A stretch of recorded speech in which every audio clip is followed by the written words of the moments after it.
আমার আজকের নিবেদন লেখক মাহবুব সর্দার সবুজের লেখা কবিতা বোঝার মানুষের অভাব।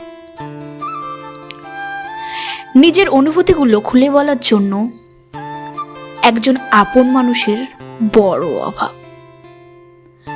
চারিপাশে মুখের ভিড়, কথার ভিড়, কিন্তু বোঝার চোখ আজ সত্যিই কম।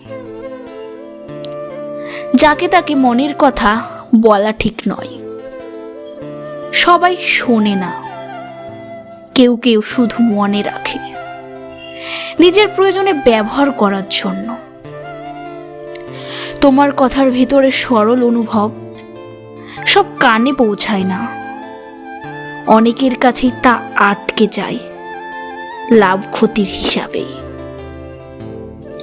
সবাই তোমার অনুভূতির দাম বোঝে না, কারো কাছে তা গল্প, কারো কাছে সুযোগ, আর অল্প কিছু মানুষের কাছেই তা সত্যিকারের অনুভব হয়ে ওঠে।